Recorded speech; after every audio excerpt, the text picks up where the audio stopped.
Can I give you that?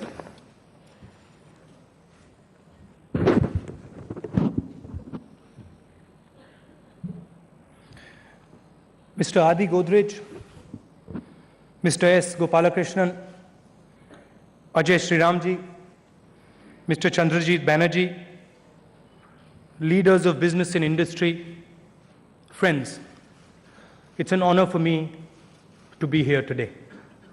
And I'd like to begin by telling you why it's an honor for me. See, there's a tendency to look at India as a country. In our everyday life, we see India as a national structure. But if you go back slightly more than that, go back 100 years, 200 years, you'll find that India actually is energy. It is a force. If you go back 1,000 years, 2,000 years, you would find that that force came from our rivers. Ganga, Yamuna, Saraswati. We worship these rivers. And the reason we worshiped them was because that was where our energy came from. And everything we had was built on those rivers. Now, we've gone way beyond that. We have built structures that are allowing this energy to rise, to explode. And it's an honor for me to be here, because as this energy moves from India and goes abroad, you are the cutting edge. You are the people on the first line. And you're the people who are our ambassadors. You're the people who tell the world what this energy is about. Over the last couple of years, you have done a tremendous job. The image of India has changed. I went to university in 1991, and I remember nobody thought of India. I remember conversations where people would laugh and say, look, do you have elephants on the road? Nobody's saying that today. And a huge part of that is because of you. So I'd like to thank you, and I'd like to tell you that it's a big honor for me to be here addressing you.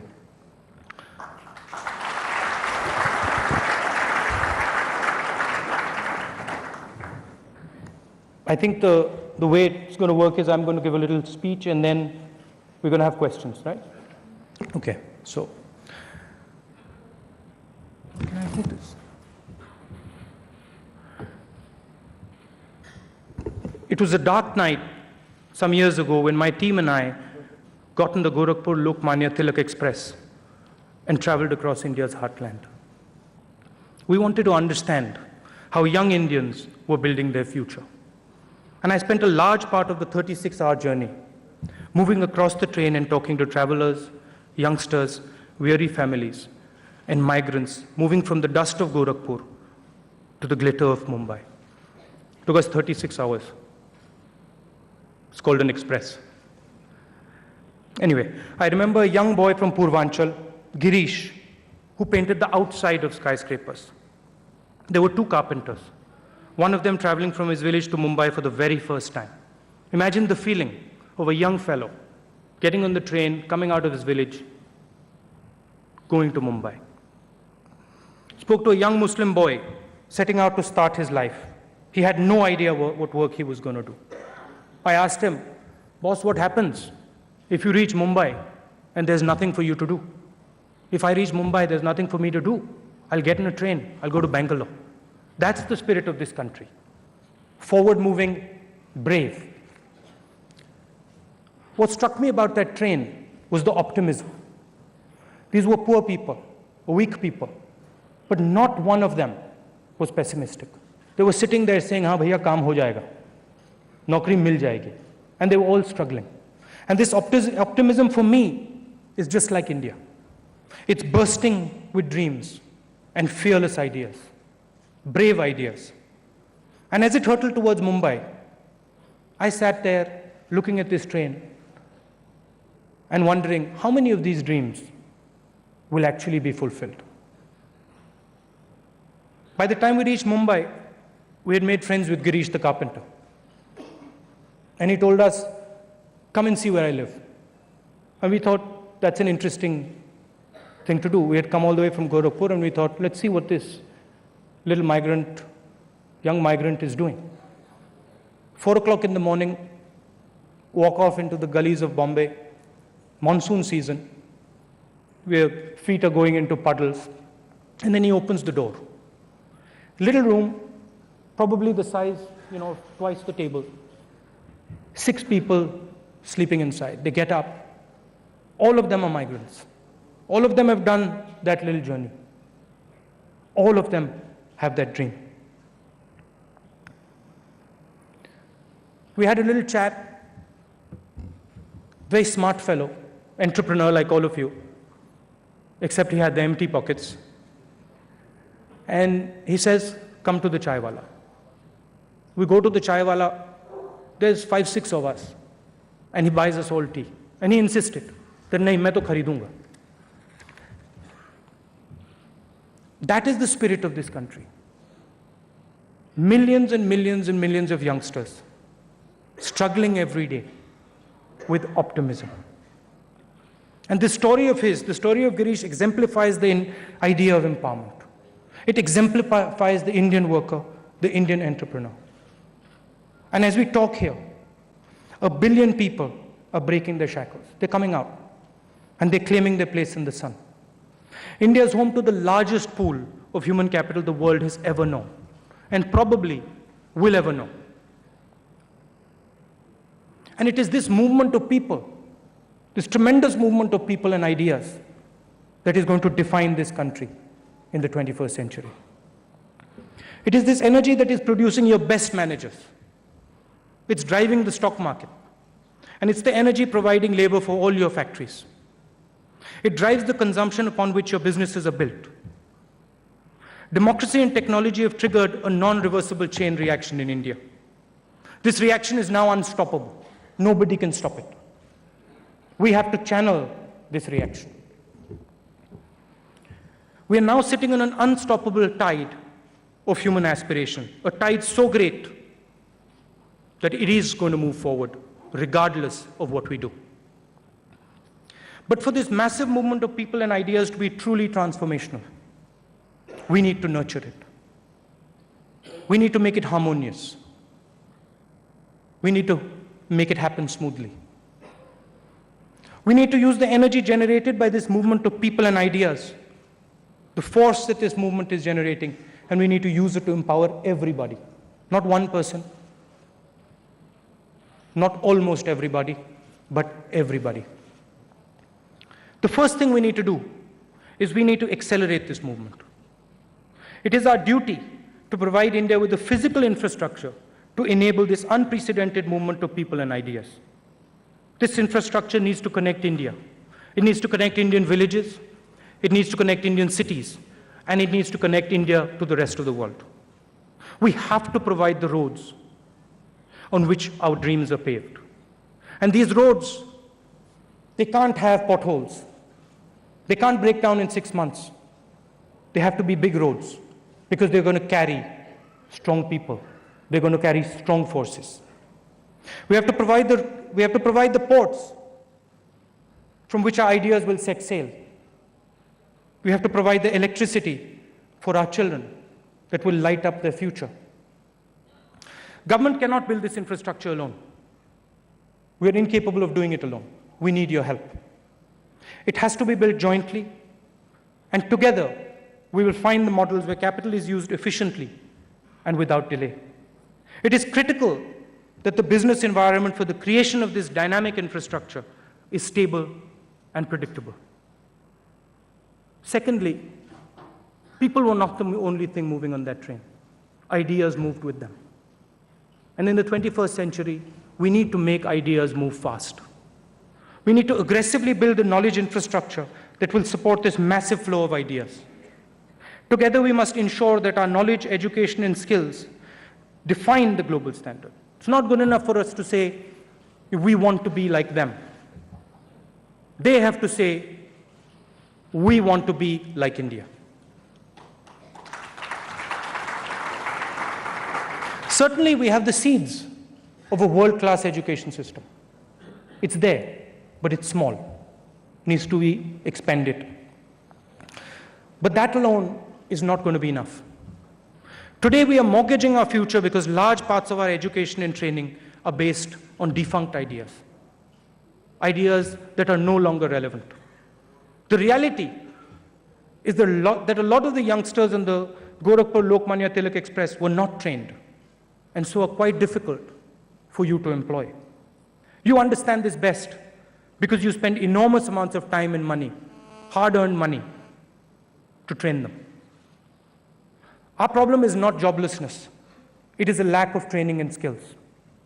Why should a mother sleep at night worrying about whether her brilliant child will find a school to go to? Why is it that a degree from Harvard costs the same as the capitation fees of a medical college in Lucknow? Why are our students forced to study obsolete things? I'm a pilot. I learned to fly in the United States. I came back. I wanted to convert my license. So I went to the DGC and I said, what do I have to do? They gave me the curricula. I opened the book. Large section in the book. How to drop mail from aeroplanes. How many of you are getting your mail dropped from aeroplanes in the sky? It's been a long time since I got that. But we're teaching it to our kids. Guy's flying a A340, looks out, and they're telling him, listen, you need to know how to drop mail from planes. And this is not only in pilot training. It's everywhere. Look at our textbooks. Open them out. Most of the stuff is not really relevant to what they're going to do. Who knows what they're going to do? You know what they're going to do. Why? Because you're going to give them the jobs. You're the guys who are going to employ them. Do you have a role? Do you have a role in our education curriculum? Do they ask you? Do they? Does someone come to you and say, listen, what do you think? Does it happen? I'm asking. Does it happen systemically? Do you have structures in universities? Not individual relationships. Do you have structures in universities that allow you to impact what the IIT is teaching? Do you? It's a question. You don't. Those are the type of structures that we have to build.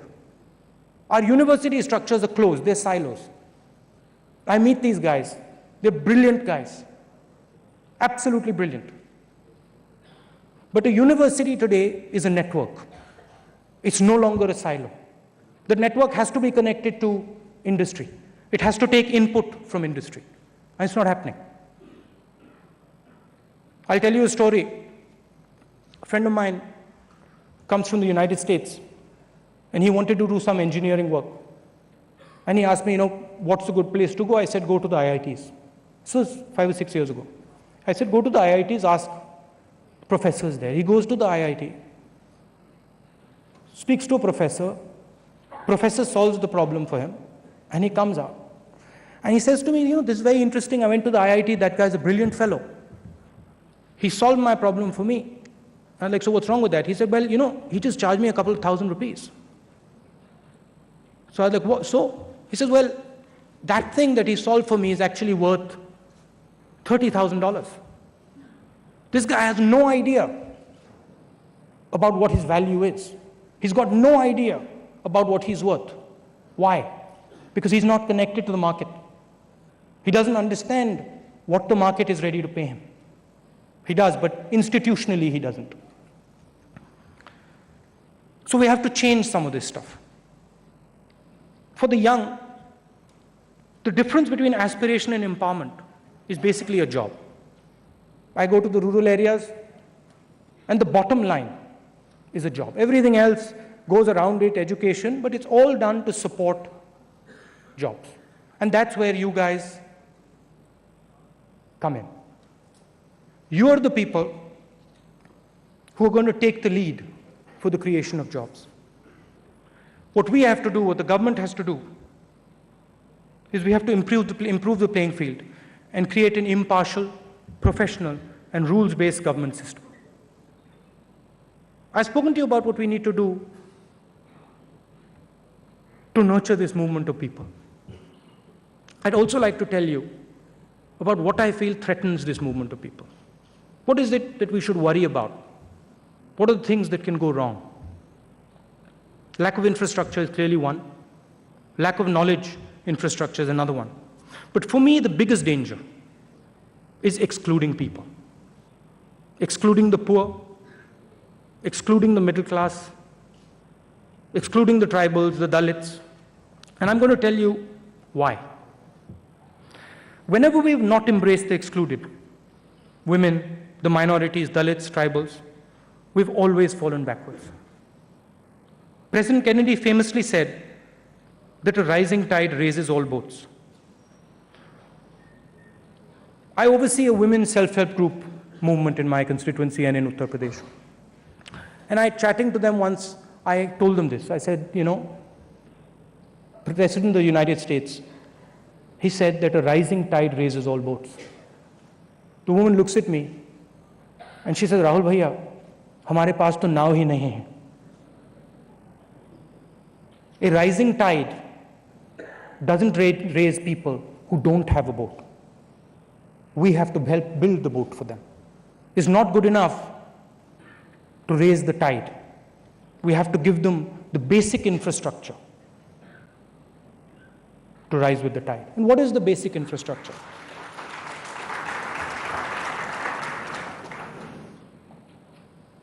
What is the basic infrastructure?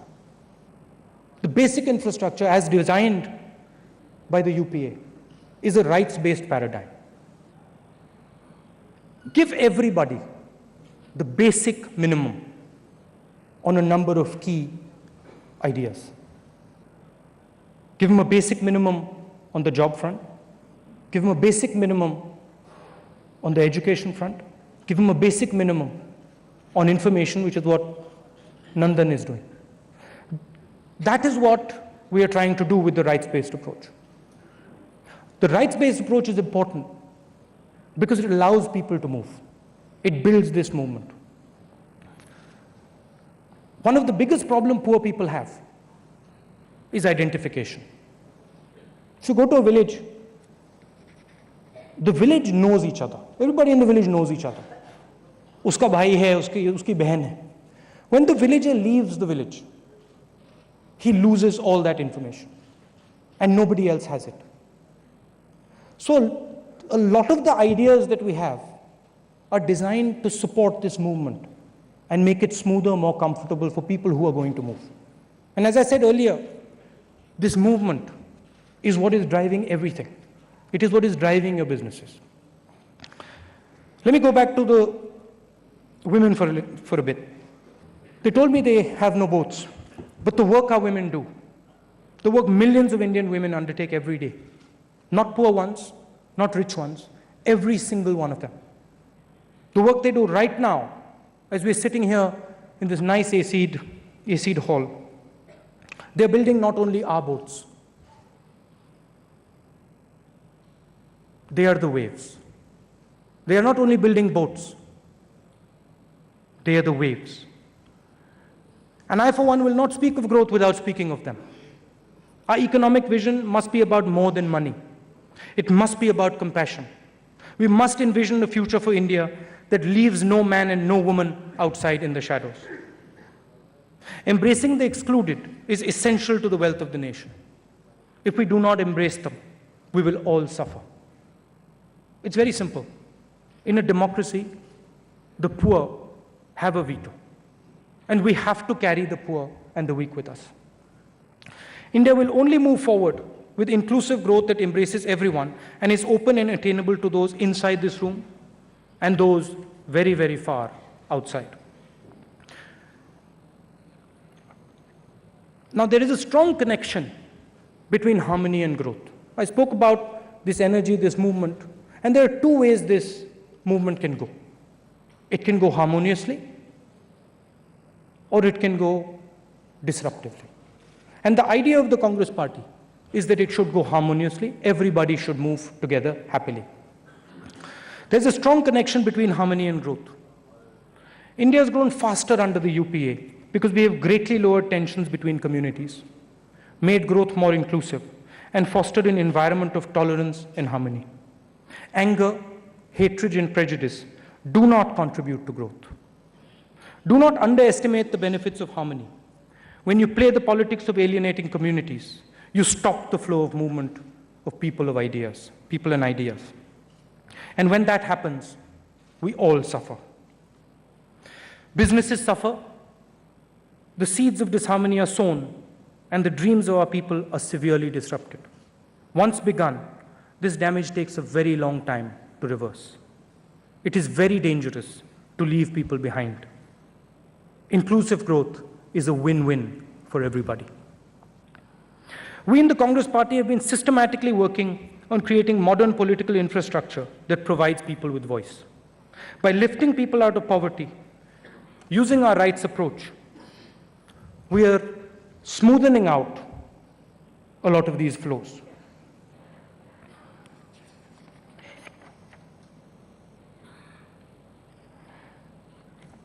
As we move forward to meet these challenges, we must remember that we have a tendency in India to think about solving all our problems incrementally. This is a mistake. There are some problems that require exponential solutions. Whenever India has done well, it has done so not by incremental steps, but by radically transforming its structures.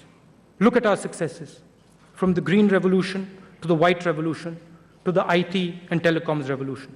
All those successes were the results of exponential thinking. We're a brave young country.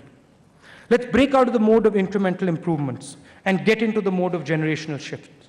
Let's stop wondering how many colleges we can build, and let's start discussing what we can do so that the very idea of a college, so that the very idea of a university is transformed.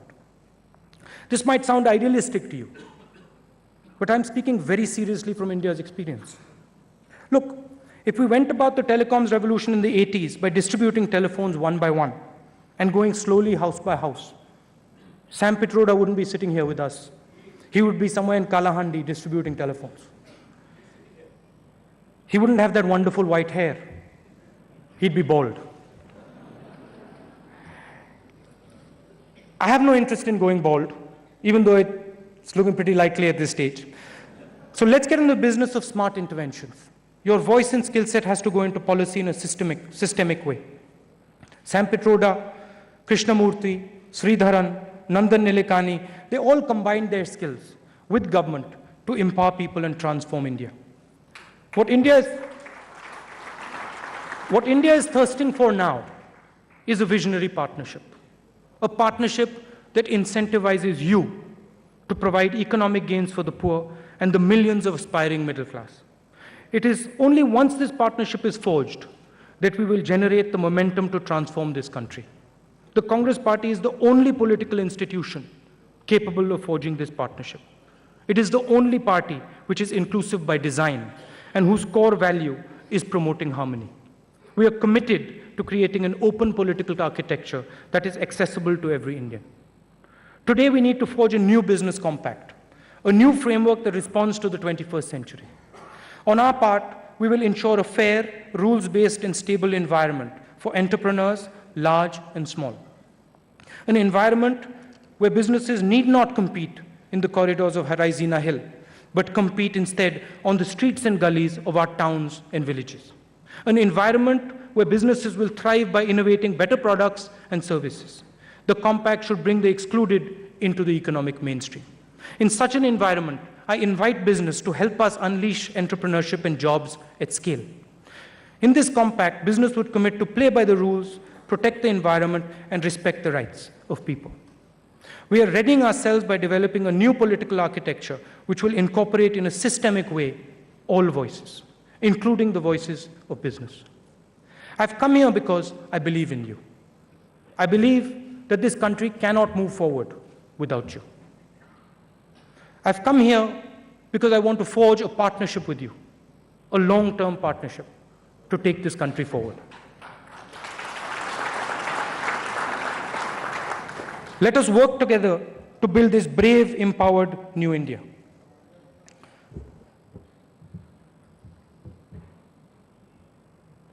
Adiji said in his speech that I am somebody who spends a lot of time with poor people.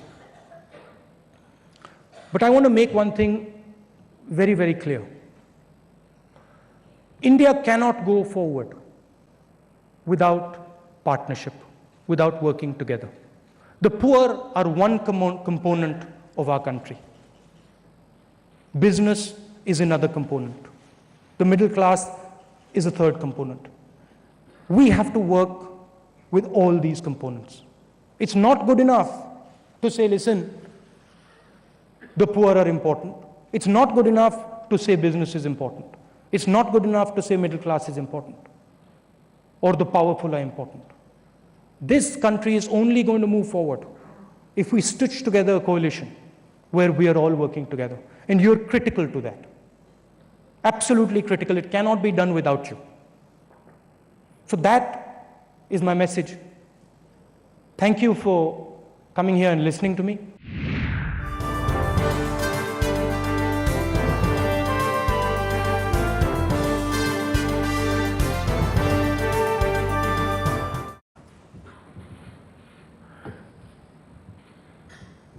It was a dark night some years ago when my team and I got on the Gorakhpur Lokmanya Tilak Express and traveled across India's heartland. We wanted to understand how young Indians were building their future. And I spent a large part of the 36-hour journey moving across the train and talking to travelers, youngsters, weary families, and migrants moving from the dust of Gorakhpur to the glitter of Mumbai. It took us 36 hours. It's called an express. Anyway, I remember a young boy from Purvanchal, Girish, who painted the outside of skyscrapers. There were two carpenters. This job, the image of India has changed. I went to university in 1991, and I remember nobody thought of India. I remember conversations where people would laugh and say, look, do you have elephants on the road? Nobody's saying that today. And a huge part of that is because of you. So I'd like to thank you, and I'd like to tell you that it's a big honor for me to be here addressing you.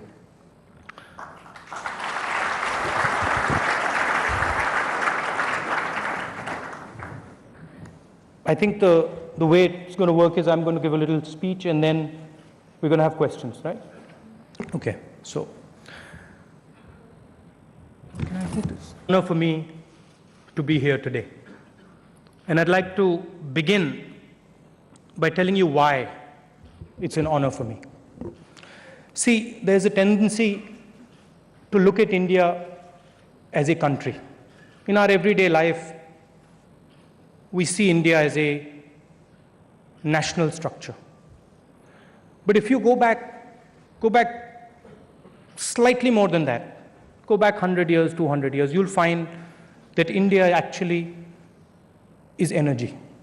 It is a force. If you go back 1,000 years, 2,000 years, you would find that that force came from our rivers. Ganga, Yamuna, Saraswati. We worshipped these rivers. And the reason we worshipped them was because that was where our energy came from. And everything we had was built on those rivers. Now, we've gone way beyond that. We have built structures that are allowing this energy to rise, to explode.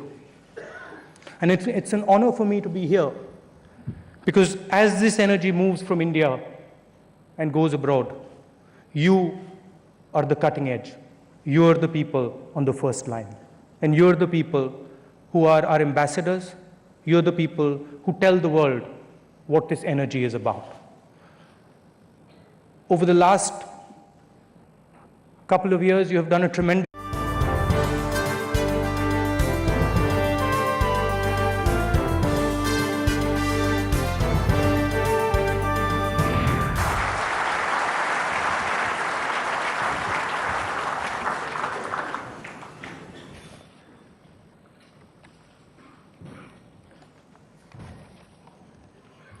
Can I give you that?